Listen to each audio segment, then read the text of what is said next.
Chapter number 2, অস্তিত্ব পৃথিবী। এখানে বলা হচ্ছে যে আমাদের পৃথিবীকে দেখে শান্ত মনে হলেও আমরা বিভিন্ন ঘটনা যখন লক্ষ্য করি, যেমন অগ্ন্যুৎপাত, সুনামি, ভূমিকম্প, ভূমিধস, তখন আমরা বুঝতে পারি যে পৃথিবী শান্ত বা স্থির নয়। এই ঘটনাগুলো কেন হয়? কারণ ভূপৃষ্ঠের চলন বা সরণকে বলা হচ্ছে।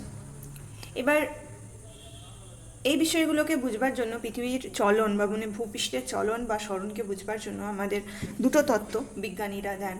প্রথম ছিলেন আলফ্রেড ওয়েগনার, মহীসঞ্চরণ তত্ত্ব দেন, এবং তাছাড়াও 5 সংস্থান তত্ত্ব বিভিন্ন বিজ্ঞানীরা মিলে, যেমন পিচো, উইলসন, ম্যাকেঞ্জি, পার্কার, মর্গান, এনারা মিলে দেন 5 সংস্থান তত্ত্ব। এবার তত্ত্ব বলা হচ্ছে মানে থিওরি। এগুলো যে ডাইরেক্টলি আমরা চোখে দেখতে পাইনি, আমরা কিভাবে আমরা কয়েকটা জিনিস পর্যবেক্ষণ করেছি বিজ্ঞানীরা, তার জন্য সেই বিজ্ঞানীরা কি করেছে, সেই তত্ত্ব সেগুলোর উপর বেস করে থিওরি বানিয়েছে বা তত্ত্ব বানিয়েছে। ওকে, এবার প্রথমত তো মহীসঞ্চরণ তত্ত্ব। আমরা আগেও এটার সম্পর্কে শুনেছিলাম যে পৃথিবীর যে সমস্ত ভূভাগ ছিল, ভূখণ্ড ছিল, সেগুলো একটা সময় ছিল প্রায় 30 কোটি বছর আগে। বলা হচ্ছে যে এগুলো সব একসাথে জুড়ে ছিল এবং তার নাম ছিল প্যানজিয়া। এবং তারপর এটা 2 ভাগে ভাগ হয়ে যায় এবং বিভিন্ন দিকে আস্তে আস্তে সঞ্চারিত হয়, এবং বর্তমান যে আমরা ভূভাগ দেখতে পাই, যেরকমভাবে অবস্থান দেখতে পাই, সেই পৃথিবীর যে ম্যাপ বর্তমানে দেখতে পাই, সেই রকম আকৃতি তৈরি করেছে। একে মহীসঞ্চরণ তত্ত্ব বলছে, এবং এটি আলফ্রেড ওয়েগনার প্রথমবার দিয়েছিলেন। অর্থাৎ ইনি বলবার চেষ্টা করেছিলেন যে শিয়াল অর্থাৎ কিনা মহাদেশীয় ভূত্বক, এবং সীমা যেটা কিনা মহাসাগরীয় ভূত্বক, এই মহাসাগরীয় ভূত্বকের উপর মানে সীমার উপর শিয়াল বিভিন্ন দিকে সঞ্চারিত হচ্ছে। তবে তিনি বিভিন্ন অন্যান্য যে সকল ঘটনাগুলো, কিভাবে মহাসাগর সৃষ্টি হলো, কিভাবে কী জন্য ভূমিকম্প হচ্ছে, কী জন্য পর্বত গঠন হচ্ছে, কী জন্য অগ্ন্যুৎগম হচ্ছে, এগুলো ব্যাখ্যা করতে পারেননি। এছাড়াও তিনি আরও কিছু কথা বলেন, মানে এই প্যানজিয়া ভেঙে যাওয়ার হঠাৎ করে কারণ কী ছিল, বা বর্তমান অবস্থায় পৌঁছানোর মতন, বর্তমান যে ম্যাপ আছে সেইখানে পৌঁছানোর মতন কী কারণে এই ঘটনাগুলো ঘটেছিল, সেইগুলোকে তিনি কিন্তু সঠিকভাবে ব্যাখ্যা করতে পারেননি, কারণগুলোকে ব্যাখ্যা করতে পারেননি।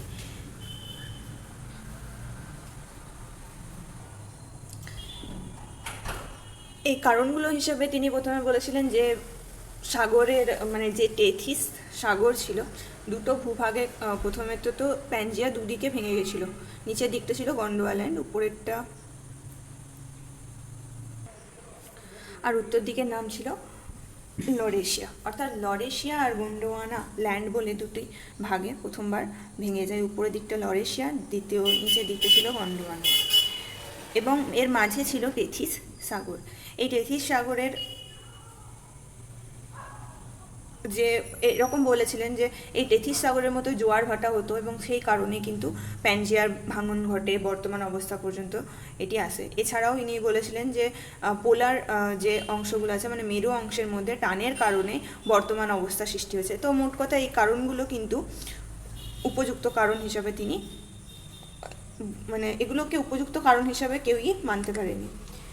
তাই এই তত্ত্বটি ঠিক মনে করলেও, যেহেতু এই তত্ত্বটা সম্পর্কে অনেক কিছু তথ্য আমরা পেয়েছি, কিন্তু এর কারণগুলোকে তিনি বলতে পারলেন না, বা পর্বত গঠন, ভূমিকম্প, অগ্ন্যুৎগম এসবের ব্যাপারে বলতে পারলেন না। তার জন্য এনার তত্ত্বকে কমপ্লিট মানা হচ্ছিল না। পরের দিকে আরও অনেক ভূবিজ্ঞানীরা আসেন। 1960-এর দশকের দিকে 5 সংস্থান তত্ত্ব তারা তৈরি করেন। অর্থাৎ কি বলেন যে পৃথিবীর যে ভূত্বক সেগুলি কতগুলি শক্ত এবং কঠিন খণ্ডে বিভক্ত হয়েছে, এগুলিকে বিজ্ঞানীরা পাত বলেছেন। মানে মোট কথা হচ্ছে যে আমাদের ভূপৃষ্ঠ থেকে কত না 70 থেকে 150 কিলোমিটার যে পুরু অংশটা রয়েছে, সেই জায়গাটাকে বলা হচ্ছে ভূপৃষ্ঠ থেকে, ঠিক আছে। এবং সেই অংশগুলো কি হচ্ছে না শক্ত এবং কঠিন, এবং সেগুলো খণ্ড খণ্ডে বিভক্ত হয়ে যাচ্ছে, সেগুলোকে আমরা কিন্তু বলছি পাত। এবার এই পাতের নিচে কি আছে, এই যদি আমরা গভীরতাটা দেখি তাহলে প্রায় 150 কিলোমিটার। তার নিচে আছে অ্যাস্থেনোস্ফিয়ার, যেখানের মধ্যে কি হয় না পরিচলন স্রোতের সৃষ্টি হয়। এবার পরিচলন স্রোত কী জিনিস, এখানে বলা হচ্ছে যেহেতু অ্যাস্থেনোস্ফিয়ারে আমরা পড়ছিলাম যখন আগের চ্যাপ্টারে, তখন বলছিলাম যে যত পৃথিবীর কেন্দ্রের দিকে যাওয়া হবে তত তাপ এবং তার সাথে সাথে ঘনত্ব এগুলো কিন্তু বাড়তে থাকবে। এবার কি হয় না, যেহেতু উপরের দিকের অংশের চাপ বেশি হয় এবং আস্তে আস্তে উপর থেকে নিচে দিকে গেলে তাপও বেশি হয়, তো প্রায় 2000 ডিগ্রি সেলসিয়াস পৌঁছে যায় এই অংশের চাপটা, মানে তাপটা বলা হচ্ছে। এটা অ্যাকচুয়ালি অ্যাস্ট্রোনস্ফিয়ার অ্যাকচুয়ালি দেখতে গেলে আমাদের গুরুমণ্ডলের একটা অংশ, সেখানের মধ্যে কিন্তু তাপটা প্রায় 2000 ডিগ্রির কাছাকাছি এখানে দেওয়া আছে, 2000 ডিগ্রি সেলসিয়াসের কাছাকাছি চলে যায়।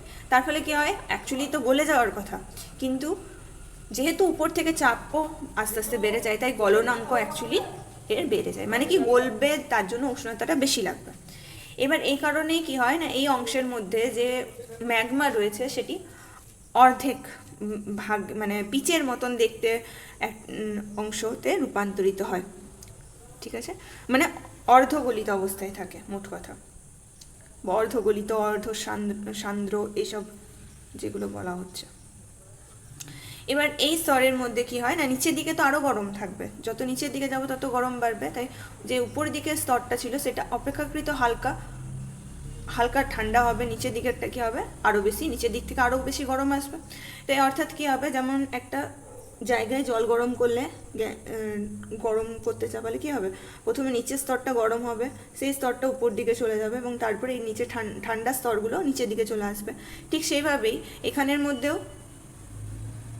মধ্যেও যেখানে তাপমাত্রা বেশি হচ্ছে সেখান থেকে উপর দিকে উঠে যাবে এবং আশেপাশের দিকে চলে যাবে, এখানে যেমন ছবিতে দিয়েছে, এখানে যেমন খুব বেশি গরম হচ্ছে। এবার কি হচ্ছে না, উপর দিকে এইখান থেকে উপর দিকে যে স্তরটা গরম হলো সেটা উপর দিকে চলে যাবে এবং সেটা ডান দিকেও যেতে পারে, বাঁ দিকেও যেতে পারে। এবার কি হবে, এইখানে যে স্তরটা ছিল সেটা নিচের দিকে চলে আসবে, অর্থাৎ একটা চক্রের মতন শুরু করবে, যেমন বায়ুচক্র চলে সেরকম, বা যেমন জলচক্র চলে সেরকম, জল গরম হলেও উপরে উঠে গেল বাষ্প হয়ে, তারপর আবার মেঘ হয়ে ঠান্ডা হওয়ার পর সেটা ঝরে পড়লো, ঠিক সেরকম, কিন্তু এখানে ঠান্ডা হওয়ার কোথাও কোনো জায়গা নেই। তো এই ধরনের কারণে কি হবে না, এরকমের সাইকেল শুরু হবে, এটা এইদিকে যাচ্ছে, এই সাইকেলটা এইদিকে যাচ্ছে, এভাবে বিভিন্ন দিকে পরিচলন স্রোত বলছে এটাকে, পরিচলন স্রোতের সৃষ্টি হবে। এর ফলে কি হবে, এর উপরে যে পাতটা থাকবে সেই পাতটাও কিন্তু এই স্রোতের দিকেই চলতে শুরু করবে। কি বলা হচ্ছে না, বহিঃগুরুমণ্ডলের অ্যাস্ট্রোনস্ফিয়ার স্তর পর্যন্ত পাতগুলি বিস্তৃত থাকে। পিচ্ছিল অ্যাস্ট্রোনস্ফিয়ারের উপর পাতগুলো খুব ধীর গতিতে সঞ্চরণ করছে। অ্যাস্ট্রোনস্ফিয়ারের পরিচলন স্রোতের অন্যতম কারণ হিসাবে মানে বলা হচ্ছে, এটার হচ্ছে 1 নম্বর কারণ হচ্ছে পরিচলন স্রোত। পাতগুলো তাদের সীমানা বরাবর কখনো একে অপরের দিকে চলে যাচ্ছে, কখনো বিপরীতে, কখনো পাশাপাশি ঘর্ষণ খেয়ে অগ্রসর হচ্ছে। এভাবে পাত সীমানা বরাবর ভূমিকম্পও দেখতে পাওয়া যায়, অগ্নুৎপাতও দেখতে পাওয়া যায়, ভঙ্গির পর্বত গঠন হতে দেখতে পাওয়া যায়, সমুদ্র খাত তৈরি দেখতে পাওয়া যায়, দ্বীপমালা তৈরি দেখতে পাওয়া যায়। এবার বলা হচ্ছে এই পাতগুলোর নাম, মানে পাতগুলোকে আমরা কি বলছি না, 6টা বড় পাত এবং বাকি 20টা আরও ছোটো পাত মাঝারি মাপের, এবং তার ছাড়াও বেশি আবার আরও অনেক ছোটো পাত নিয়ে মানে ভাগ করা হচ্ছে। এবার এই 6টা বড় পাতের মধ্যে আমরা যখন বলছিলাম যে পৃথিবীর প্যানজিয়া ছিল, সেই প্যানজিয়াটা 2 ভাগে ভাগ হয়ে যায়, উপরেটা লরেসিয়া, নিচেরটা গোন্ডোয়াল্যান্ড, এবং এই নিচের দিকে যে পাতটা ছিল এই পাতের অংশ ছিল আমাদের ভারতবর্ষ, অস্ট্রেলিয়া। এবার পরের দিকে যখন আরও ভেঙে যায় তখন কি হয় না, দক্ষিণ দিক থেকে ভারতীয় যে পাতটা আছে, যেটাকে কিনা ইন্দো অস্ট্রেলীয় পাত বলা হয়, সেটা উপর দিকে যায় এবং ইউরোপের যে ইউরেশীয় পাত বলা যেতে পারে, এশিয়ারও কিছু অংশ জুড়ে আছে আর ইউরোপের কিছু অংশ জুড়ে এই পাত অবস্থান করছে, তো তার উপর দিয়ে ধাক্কা খায় এবং সেখানে পর্বতের সৃষ্টি হয়, যেটা হচ্ছে আমাদের হিমালয় পর্বত। এছাড়া আরও অনেক পাতগুলোর নাম দিয়েছে, যেমন হচ্ছে আমেরিকা পাত, প্রশান্ত মহাসাগরীয় পাত, আফ্রিকা পাত, আন্টার্কটিকা পাত, এগুলো কিন্তু আমাদের সবথেকে বড় 6টি পাতের নাম। এবার এই যে আবিষ্কারটা করেছিল তার নাম হচ্ছে পিচো, উইলসন, ম্যাকিনজি, পার্কার, মর্গান, এরা ছিলেন ভূবিজ্ঞানী যারা এই তত্ত্বের অবদান রেখেছে।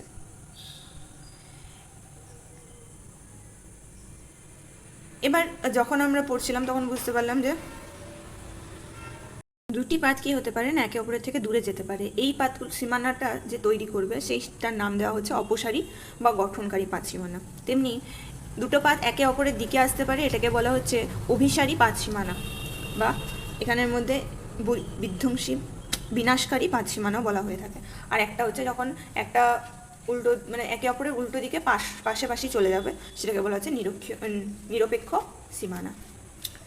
এবার এখানের মধ্যে কি বলা হচ্ছে না, দুটো পাত যখন একে অপরের থেকে দূরের দিকে যাবে তখন এই মাঝে যে অংশটা হবে এখানটা ফাঁকা সৃষ্টি হবে, যেখানের মধ্যে থেকে এখানের মধ্যে থেকে কি হবে না ম্যাগমা বেরিয়ে আসবে লাভা রূপে, এবং সেটা শীতল হয়ে ঠান্ডা হয়ে জমাট বেঁধে যাবে। এবং এটাকে এর ফলে কি হচ্ছে, এখানের মধ্যে কিছু একটা গঠিত হচ্ছে, সেটা হচ্ছে যদি সমুদ্র তলে হচ্ছে তাহলে তখন সেটা মধ্য সামুদ্রিক শৈলশিরা গঠন করছে, তার জন্য এখানে গঠন করছে, ওই জন্য গঠনকারী পাঁচ সীমানা নাম দেওয়া হচ্ছে। এবার যখন পৃথিবীর ভেতর থেকে ম্যাগমা উপর দিকে আসবে তখন কি হবে, ভূ আলোড়ন হবে, ঠিক আছে, পাত সরে যাচ্ছে, তার ফলে ভূমিকম্প হবে, ভূ আলোড়নও হবে, অগ্নুৎপাত হবে বলা হলো। এবার আমরা যদি বিভিন্ন ধরনের যে বড় বড় মহাসাগরগুলো আছে, যেমন আমাদের আটলান্টিক মহাসাগর, ভারত মহাসাগর, প্রশান্ত মহাসাগর, এইসবের নিচে এই তলদেশে এই ঘটনা দেখতে পাওয়া যায়। এবার 2 নাম্বার আসছে যখন দুটো পাত কি হবে না একে অপরের দিকে আসবে এবং ধাক্কা খাবে, তখন বিভিন্ন কেস হতে পারে, ঠিক আছে। এখানে 3টে কেস বলা হচ্ছে। প্রথম কেসে বলা হচ্ছে যদি দুটোই মহাদেশীয় পাত হয়। 2 নাম্বার বলা যেতে পারে যে যদি দুটোই মহাসাগরীয় পাত হয়। 3 নাম্বার বলা যেতে পারে যে যদি একটা মহাদেশীয় একটা মহাসাগরীয় পাত হয়। তো যে পাতই হোক না কেন মনে রাখতে হবে যখন ধাক্কা খাবে তখন একটা পাত নিচের দিকে চলে যাবে এবং একটা পাত উপরের দিকে যাবে। এবার কোনটা নিচের দিকে যাবে, যেটা হালকা হবে সেটা উপর দিকে যাবে এবং যেটা ভারী হবে সেটা নিচের দিকে যাবে। ভারী সবসময় নিচের দিকে যাবে। তো ঠিক সেভাবেই এবার আরেকটা জিনিস বলা হচ্ছে যে মহাদেশীয় ভারী হবে না মহাসাগরীয় ভারী হবে। মহাদেশীয় মানে সিয়াল, আর সীমা হচ্ছে মহাসাগরীয়। আগেই পড়েছিলাম যত নিচের দিকে যাব তত ঘনত্ব বাড়বে, এবং মহাদেশীয় তার ক্ষেত্রে মহাদেশীয় হালকা এবং মহাসাগরীয় ভারী পাত হবে। এবার যদি দুটো মহাদেশীয় হয় বা দুটো মহাসাগরীয় হয় তার ক্ষেত্রে আমরা তাদের সেই পাতগুলোর দৈর্ঘ্য এবং আয়তন মাপা হবে, যেটা বড় হবে সেখানে ভারী বেশি হবে। মোট কথা যেটা ভারী সেটা নিচের দিকে যাবে এবং যেটা হালকা সেটা উপর দিকে যাবে। এবার বলা হচ্ছে বিভিন্ন ক্ষেত্রে বিভিন্ন ধরনের ভূমিরূপ তৈরি হবে। যেমন দুটো মহাদেশীয় যদি ধাক্কা খায় তখন কী হবে, যেটা হালকা হবে সেটা একটু নিচের দিকে চলে যাবে, যেটা ভারী হবে মহাদেশীয় দুটোই সেটা উপর দিকে চলে যাবে, এবং এখানের মধ্যে একটা ভাঁজের সৃষ্টি হবে, যেখান থেকে কি হবে না ভঙ্গিল পর্বতশ্রেণীর সৃষ্টি হবে। সিমিলারলি এখানে যখন একটা মহাদেশীয় পাত হবে একটা মহাসাগরীয় পাত হবে, তখন কি হবে মহাসাগরীয় পাতটা নিচের দিকে চলে যাবে, অ্যাস্তনোস্ফিয়ারের মধ্যে দিয়ে চলে যাবে, তখন এখানের মধ্যে শুরু হবে কি আগ্নেয় পর্বতের সৃষ্টি হবে, এই যে আগ্নেয় দ্বীপ এর সৃষ্টি হবে। এবার পরবর্তী ক্ষেত্রে এখানে আবার আরও কিছু বছর পর আরও অনেক সময় পর কী হবে এখানে ভঙ্গিল পর্বতের সৃষ্টি হবে। কারণ কী হবে এখানে যে সমুদ্রখাতের যে পলি জমা থাকে সেই পলিগুলো কী হবে আস্তে আস্তে, যেহেতু দুটো একই দিকে আসছে দুটো পাত, তার জন্য কী হবে না এখানে পলিগুলো উপর দিকে চলে যাবে, এবং এছাড়াও আগ্নেয় দ্বীপের থেকেও যে সকল জিনিসপত্রগুলো আসবে যে পদার্থগুলো আসবে সেগুলো কিন্তু একসাথে জড়ো হয়ে সেটা ভাঁজ খাবে এবং ভাঁজকে উপর দিকে উঠে ভঙ্গিল পর্বত তৈরি করছে। এবার বলা হচ্ছে যদি দুটোই মহাসাগরীয় পাত হয় তখন কি হবে, যেটা ভারী হবে, যদি আমরা বলি প্রশান্ত মহাসাগরীয় প্লেট ভারী হবে, আর আন্টার্কটিক যে, এটা বারবার ভুল বলে ফেলি আমি, সরি, এক মিনিট, মাঝে যে সমুদ্রটা আছে আটলান্টিক মহাসাগর, আটলান্টিক যে মহাসাগর এগুলোর মধ্যে যদি ধাক্কা হয়, মানে মোট কথা প্রশান্ত মহাসাগরের সাথে যদি অন্য কোনো মহাসাগরীয় পাতে ধাক্কা হয় তাহলে কী হবে, প্রশান্ত মহাসাগর বড় এবং অনেক বড় পাত, তার জন্য ওখান থেকে নিচের দিকে চলে যাবে ওটা, ঠিক আছে। এবং প্রশান্ত মহাসাগরীয় মানে যে কোনো একটা যেটা ভারী হবে, যেটা অনেক বেশি দৈর্ঘ্যের হবে সেটা নিচে চলে যাবে। এবার এখানের মধ্যে কী হবে, যেহেতু এখানের মধ্যে মাটি নেই তাই এখানের মধ্যে দ্বীপপুঞ্জের সৃষ্টি হবে, অগ্নুৎপাত হবে এবং সেখান থেকে দ্বীপপুঞ্জের সৃষ্টি হবে। দ্বীপ একটা দ্বীপ মানে দ্বীপ, আর সেগুলো অনেকগুলো দ্বীপ যেগুলো হচ্ছে সেগুলোকে বলছে দ্বীপপুঞ্জ বা আর্কিপেলাগো ইংরেজিতে বলা হয়ে থাকে, ঠিক আছে। এবার আমরা তো দেখলাম প্রত্যেকটা জায়গায় আমাদের কিন্তু হিমালয়ের পর্বতও কিন্তু একটা টেথিস সাগরের যে পলি ছিল মাঝে, ইউরেশীয় এবং ভারতীয় এই দুটি মহাদেশের পাতের মাঝে টেথিস সাগরের পলি ভাঁজ খেয়ে উপর দিকে চলে যায় এবং সেখানে কি হয় আমাদের ভঙ্গিল পর্বতের সৃষ্টি হয়। এবার প্রশ্ন হচ্ছে তাহলে বিনাশকারী কেন বলা হচ্ছে, কারণ কি হচ্ছে না একটা পাত শেষ হয়ে যাচ্ছে, মহাদেশীয় হোক মহাসাগরীয় হোক যে কোনো পাতই হোক না কেন ধাক্কা খেলে একটা পাত শেষ হয়ে যাচ্ছে, মানে এটা যেহেতু নিচে চলে যাচ্ছে এটা তো অকেজ হয়ে যাচ্ছে, এটা গলে যাবে, তার জন্য এখানের মধ্যে কি বলা হচ্ছে বিনাশকারী পাত সীমানা বলা হচ্ছে। নিরপেক্ষ সীমানা অর্থাৎ একটা অপরের পাশাপাশি দিয়ে চলে যাবে। এর ফলে কি হবে? ভূমিকম্প হবে, চ্যুতি হবে। ঠিক আছে, চ্যুতি মানে আমরা দেখতে পাবো গ্যাপ দেখতে পাবো মাঝখানে অনেক গভীর। ঠিক আছে, এখানে ধ্বংস বা সৃষ্টি কিছুই হচ্ছে না, তাই একে নিরপেক্ষ সীমানা বলা হচ্ছে। যেমন যদি আমরা দেখি আমেরিকার সাথে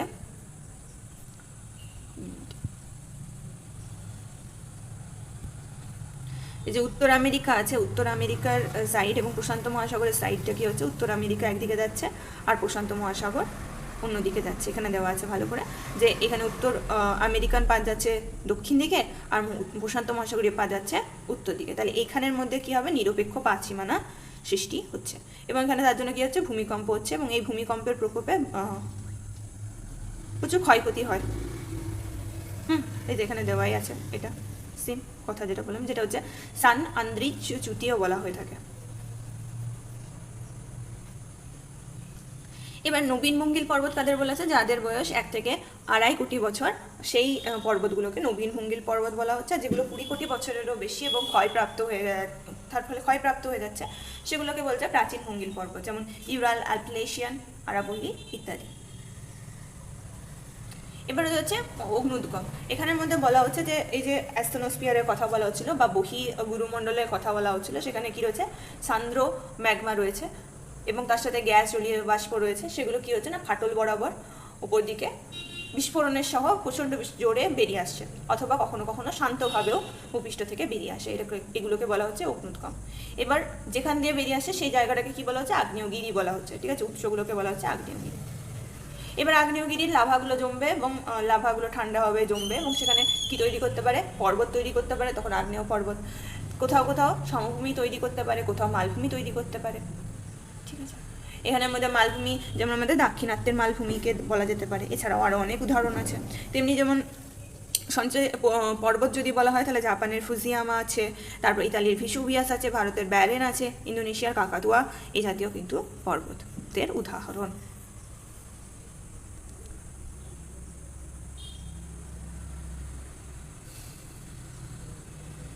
আচ্ছা, এখানে কিছু কথা বলা হচ্ছে বিশেষ করে। তো এই যে আগ্নেয়গিরি রয়েছে, এখানে আগ্নেয়গিরি রয়েছে, এর যে মেন ভলটা থাকবে না সেটাকে বলছে প্রধান জ্বালামুখ, যেটা উপর দিকে থাকছে সেই জায়গা থেকে যেখানে বিস্ফোরণ হচ্ছে সব থেকে মেন জায়গা।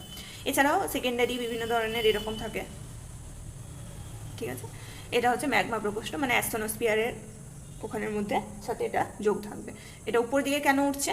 এটাই বলা হচ্ছিল যে গুরুমণ্ডলে বহিঃগুরুমণ্ডলে প্রায় 2000 ডিগ্রি সেন্টিগ্রেড উষ্ণতা থাকলেও কি হয় না উপর দিকে থেকে যে চাপ আসে সে কারণে এখানে সান্দ্র অবস্থায় যে ম্যাগমা রয়েছে সেটা রয়েছে এবং এর গলনাঙ্ক বেড়ে যায়। তার ফলে কি হচ্ছে? সেটা অর্ধেকটা গলছে, অর্ধগলিত অবস্থায় রয়েছে। কিন্তু যখন এটা গরম হয়ে উপর দিকে উঠছে না, পরিচলন স্রোতের সৃষ্টি করছে, তখন আরও আস্তে আস্তে কি হচ্ছে?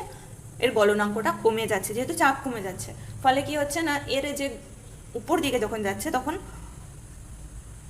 আরও বেশি জোর পাচ্ছে, মানে মোট কথা আরও বেশি শক্তি পাচ্ছে, যাতে উপর দিকে এই যে বিস্ফোরণের সঙ্গে যদি কোথাও ফাটল থাকে সেখানে ফেটে যাচ্ছে। সেটা হচ্ছে কাকাতুয়ার উদাহরণ দিয়েছে। যেমন এখানে বলা আছে যে গুরুমণ্ডলে কোনো কোনো অংশে শিলা সম্পূর্ণ গলে যায় এবং গলিত ম্যাগমার ঘনত্ব কম হয়, আশেপাশের তুলনায় হালকা বলে উপর দিকে উঠতে শুরু করে। এবার যত উপরে উঠছে তত চাপ এবং গলনাঙ্ক দুটোই কমছে।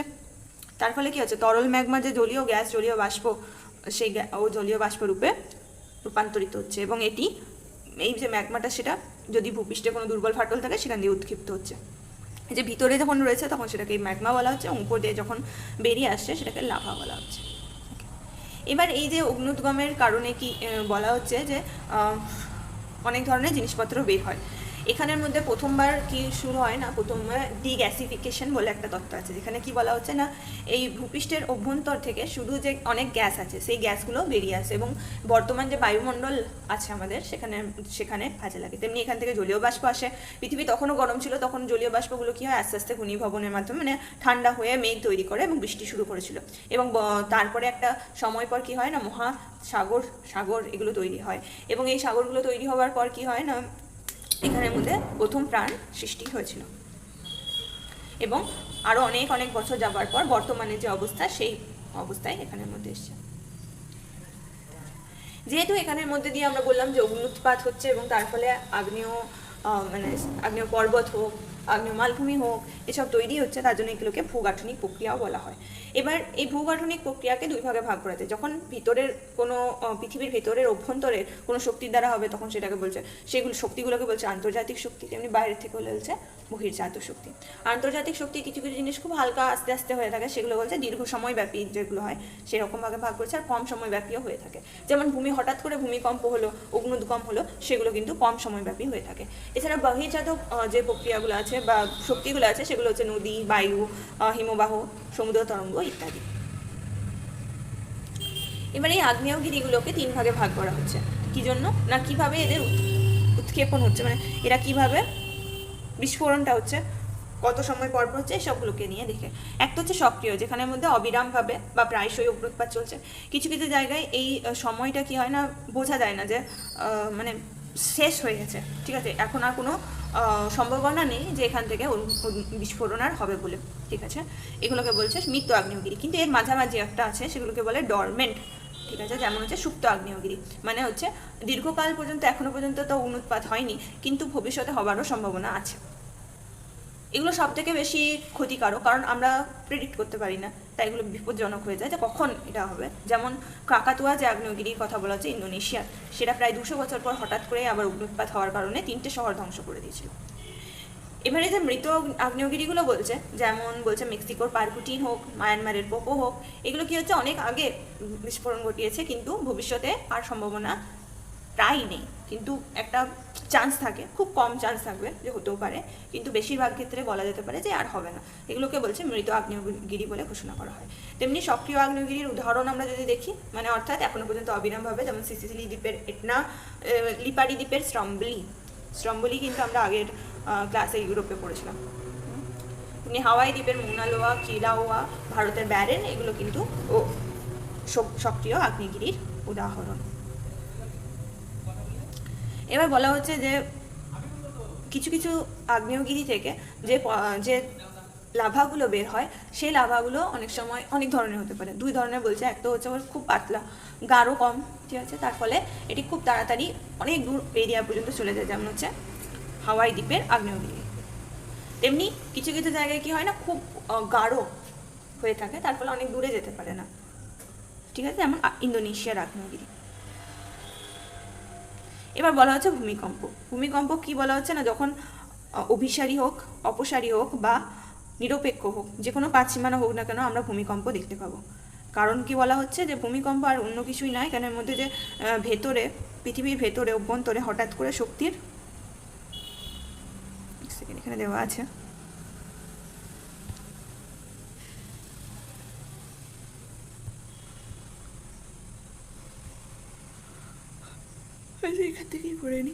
এখান থেকেই পড়ে দিচ্ছি, এখান থেকে রেখে দিচ্ছি। যেমন উদাহরণ হিসাবে বলছে যে সান ফ্রান্সিসকো, লস অ্যাঞ্জেলেস, সান অ্যান্দ্রিস ফল্ট যেটাকে বলছিলাম আমরা আগের দিকে, সেখানের মধ্যে কি হচ্ছে না, একটা পাত উত্তর দিকে যাচ্ছে যে পূর্ব প্রশান্ত মহাসাগরের পাতটা, আর দক্ষিণ দিকে যাচ্ছে আমেরিকার পাতটি। তার ফলে কি হচ্ছে, ঘর্ষণ হচ্ছে, যার ফলে এখানের মধ্যে কি হচ্ছে, ভূমিকম্প তৈরি হচ্ছে। 1906 সালে সান ফ্রান্সিসকোতে অনেক বড় ভূমিকম্প হয়েছিল।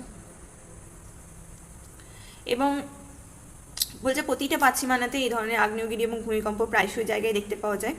ভূ আলোড়ন, পাশ সঞ্চারণ, অগ্নুৎপাতের মতন প্রাকৃতিক কারণ ছাড়াও ভূগর্ভে গহ্বর, খনি ও সুড়ঙ্গ খনন, এছাড়া জলাধার নির্মাণ, ধস, বোমা বিস্ফোরণ, কৃত্রিম কারণেও কিন্তু ভূমিকম্প ঘটে থাকে।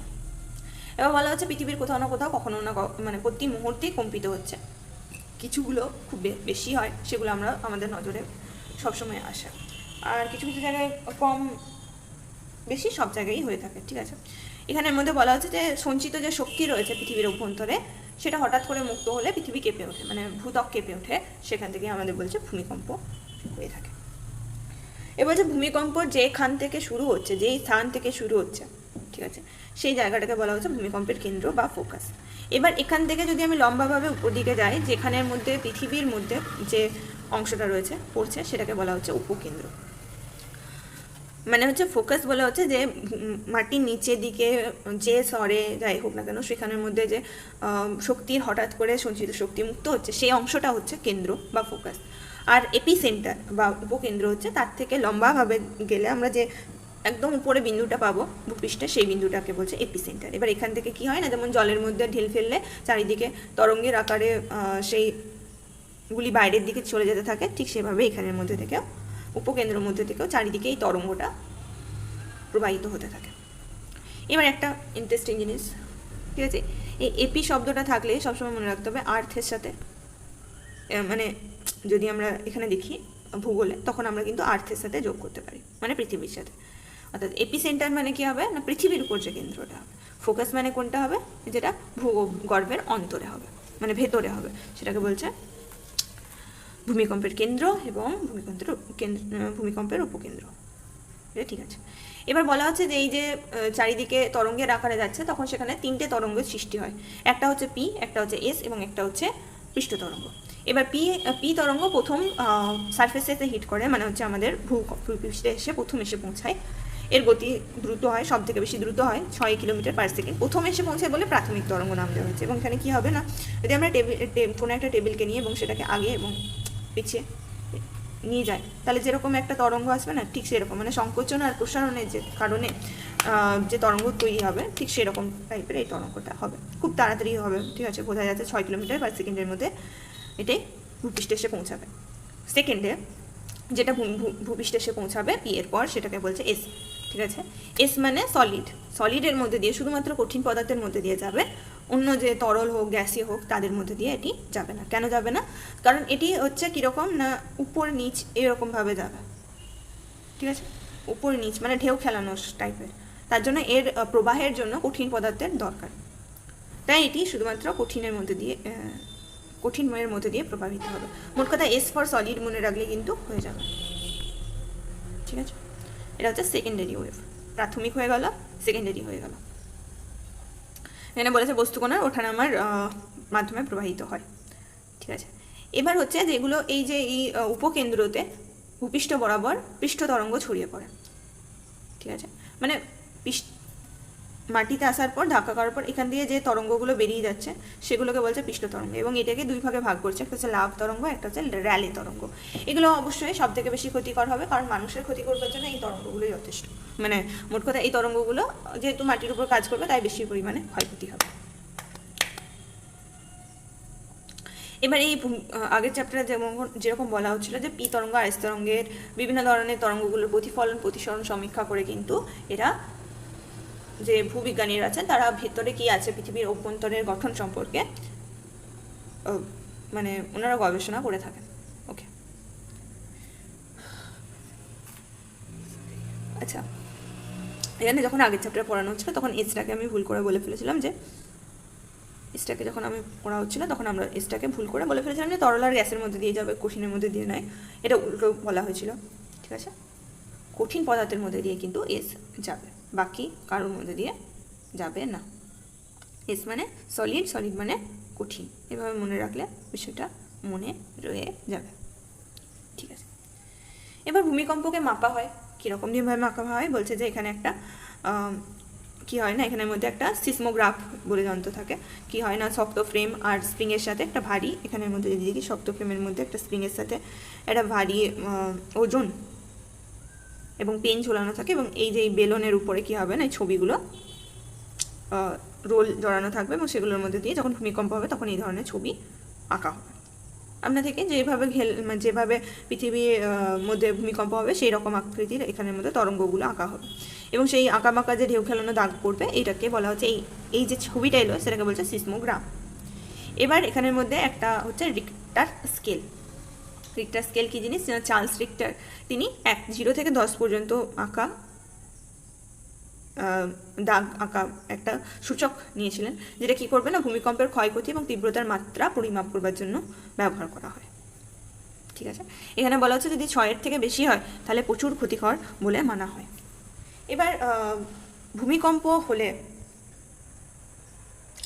কোথায় কোথায় হতে পারে, ঠিক আছে, বন্টন কীরকমভাবে হচ্ছে না, বলা হচ্ছে যে প্রশান্ত মহাসাগরের যে পাতটা রয়েছে তার আশেপাশে যদি আমরা লক্ষ্য করি তাহলে অনেক প্রত্যেকটি অংশের মধ্যে ভূমিকম্প প্রবণ অঞ্চল। কারণ কি, এখানের মধ্যে পাত সীমানা রয়েছে, অবশ্যই এখানের মধ্যে 5 সীমানা রয়েছে, যেখানের মধ্যে 70% ভূমি তৈরি হচ্ছে এখানের মধ্যে, 70% ভূমিকম্প তৈরি হচ্ছে এখানের মধ্যে। এই বলয়ের মধ্যে যদি আমরা লক্ষ্য করি তাহলে আমরা জাপানের ফুজিয়ামাকে পাবো, মাউন্ট ফুজি যেটাকে বলছে, এছাড়া পিনাটুবা ফিলিপাইন্সের মধ্যে পাবো, এছাড়া পাবো আমরা কাকাতুয়া ইন্দোনেশিয়ার মধ্যে পাবো, ইন্দোনেশিয়া হচ্ছে আমাদের এই দিকে হয়ে যাবে কাকাতুয়া। এবার এখানের মধ্যে আমরা পাবো সেন্ট হেলেন্স পাবো, আমেরিকা যুক্তরাষ্ট্রে সেন্ট হেলেন্স পাবো। এছাড়া পেটেল যেটা আছে সেটা আমরা পাবো মেক্সিকোর মধ্যে, এবং প্রোটোপ্ল্যাক্সি পাবো ইকুয়েডরের মধ্যে, মানে মোট কথা হচ্ছে দক্ষিণ আমেরিকার ওখানে দিকে পেয়ে যাবো। তো মোট কথা আমরা যদি প্রশান্ত মহাসাগরকে দেখি তাহলে পুরোপুরি অংশে কী হচ্ছে, এখানের মধ্যে ভূমিকম্প প্রবণ অঞ্চল দেখতে পাওয়া যায়। এখানের মধ্যে অনেক আগ্নেয়গিরি রয়েছে এবং এখানের মধ্যে পাঁচসীমানাগুলোও রয়েছে। বলছে মেক্সিকো থেকে শুরু করে আটলান্টিক মহাসাগর পর্যন্ত, ভূমধ্যসাগর, আল্পস, ককেসাস, হিমালয় পর্যন্ত আমাদের পৃথিবীর পার্বত্য বলয় রয়েছে বা মধ্য মহাদেশীয় বলয় রয়েছে। মেক্সিকো থেকে শুরু করে যদি আমরা দেখি তাহলে আমরা যাচ্ছি আটলান্টিক মহাসাগর, ভূমধ্যসাগর, আল্পস, ককেসাস, হিমালয়, এই জায়গাগুলোকে নিয়ে। এখানের মধ্যে 20% ভূমিকম্প দেখতে পাওয়া যায়। ইতালির ভিসুভিয়াস, সিসিলির স্ট্রম্বলি, এটনা, এগুলো কিন্তু আগ্নেয়গিরি এই বলয়ের অন্তর্গত। এবার বলা হচ্ছে ভারতবর্ষের মধ্যে থেকে দেখলে ভারতবর্ষকে 5টা অংশে ভাগ করা যায় ঝুঁকি প্রবণতা হিসাবে। যে হিমালয়ের কাছাকাছি অংশগুলো রয়েছে, যেহেতু এগুলো পাঁচসীমানা, তাই এখানের মধ্যে প্রচুর ঝুঁকি থাকে, এবং তার আশেপাশের অংশগুলোতে কম, একটু হলেও কম, তাও অনেক ঝুঁকি থাকে। যেমন দিল্লি যদি আমরা দেখি তাহলে এই অংশের মধ্যে হবে, সেখানের মধ্যে প্রচুর ঝুঁকি রয়েছে, ঠিক আছে। এছাড়া মাঝারি অংশ রয়েছে এবং অতি কম অংশ রয়েছে। তো এইভাবে মাপলে বলছে 2/3 অংশই কিন্তু আমাদের ভূমিকম্প প্রবণ এলাকা রয়েছে, ঠিক আছে। এবার এখানের মধ্যে বলা হচ্ছে প্রাকৃতিক বিপর্যয়, যেটা হচ্ছে অগ্নুদ্গম, ভূমিকম্প, এসব নিয়ে। প্রথমে তো ভালো কথাটা বলছে যেমন আমাদের দাক্ষিণাত্য মালভূমি অঞ্চলে কি পাওয়া যায়, কালো মাটি পাওয়া যায়। সেটা ক্ষেত্র থেকে শুরু হয় না, ব্যাসেল শিলা যেটা বের হয়েছিল ভূমিকম্পের সময়, সে ব্যাসেল শিলা পরে অনেকদিন পর চূর্ণ হয়ে যায় এবং সেখান থেকে যে মাটি তৈরি হয় সেটা হচ্ছে কৃষ্ণ মাটি, এবং সেটা কিন্তু খুব উন্নত। তার ফলে আমরা বলতে পারি যে আগ্নেয়ভস্ম, লাভা, এগুলো থেকে উর্বর মাটি তৈরি হয়। এছাড়াও এগুলো থেকে শিলা উৎপন্ন হয়, যেখান থেকে আমরা অনেক ধরনের রত্ন, খনিজ পাই। এছাড়া উষ্ণ প্রস্রবণ, গাইজার, এইসব জিনিসগুলো পেয়ে থাকি। এছাড়াও ভূপ্রকৃতি, জলবায়ু, এসবের পরিবর্তন ঘটে থাকে। এবার বলা হচ্ছে যে এই ভূমিকম্পগুলো যেগুলো হচ্ছে সেগুলোর কারণে আরও অনেক কিছু হতে পারে। যেমন যদি কোনো জলাধারের কারণে হয়ে থাকে তাহলে সেখানের মধ্যে সুনামি হতে পারে, ঠিক আছে। এবার যেগুলো অপরিকল্পিত স্থান থাকবে, সেই জায়গাগুলো ঘরবাড়ি রইলো, সেই জায়গার মধ্যে সমস্যা হবে, প্রাণহানি হতে পারে, সম্পত্তিহানি হবে। এছাড়াও বলছে যে যোগাযোগ ব্যবস্থা, পরিবহন ব্যবস্থা খারাপ হয়ে যাবে। এছাড়া ধস, ফাটল, এসবগুলো দেখতে পাওয়া যাবে। এখানে বলা হচ্ছে বড় জলাধারের চাপে ভূমিকম্প হলে, যেমন মহারাষ্ট্রের কয়না জলাধার, এখানে বাঁধ ভেঙে যায় এবং তার ফলে বন্যাও হয়েছিল। এরপর যদি ভূমিকম্পের কেন্দ্রটা কোথায় হয় না, মহাসাগরের নিচে হয়ে থাকে, তাহলে সেখানের মধ্যে সুনামি হবে। এবার এই সুনামির একটা উদাহরণ দেওয়া হচ্ছে 26শে ডিসেম্বর 2004 সালে ইন্দোনেশিয়া সুমাত্রা দ্বীপের কাছে ভারত মহাসাগরের নিচে 8.9 মাত্রার ভূমিকম্প দেখতে পাওয়া যায়। এর ফলে কি হয় না, এখানে সুনামি হয় এবং এখানের মধ্যে 11টি দেশে প্রচুর ক্ষয়ক্ষতি এবং প্রাণহানি হয়ে থাকে। এবার আমরা কি কাজ করতে পারি, যে বিপর্যয় রুখতে পারে এরকম পরিকল্পনা করতে পারি। সেই পরিকল্পিত ঘরবাড়ি তৈরি করা, নগরায়ন করা, যেখানের মধ্যে পরিকল্পিতভাবে। তারপর ডিজাস্টারের পর কি আমরা জরুরিকালীন কি ব্যবস্থা আমরা নিতে পারি, সেই জায়গাগুলো আমরা ট্রেনিং দিতে পারি যে কি করা উচিত আমাদের, ঠিক আছে। এছাড়া আমরা যদি এ ধরনের ভূবিজ্ঞানীদের নজর রাখতে হবে যে কোথাও কোনো রকম কোনো সম্ভাবনা আছে কিনা। যেহেতু ভূমিকম্প আগে থেকে বলা সম্ভব হয় না, তাই এখানের মধ্যে ক্ষয়ক্ষতির পরিমাণ অবশ্যই অনেক বেশি, কিন্তু আমরা এর আগে এবং এর পরে কি করা যেতে পারে সেগুলো নিয়ে ভাবতে পারি। কিছু যদি বলছে এখানে জীবজন্তুরা অনেক সময় আগাম বার্তা দিতে পারে, তো তাদের উপর নজর রাখা যেতে পারে, এটা একটা পথ হতে পারে। তো এগুলোই ছিল আমাদের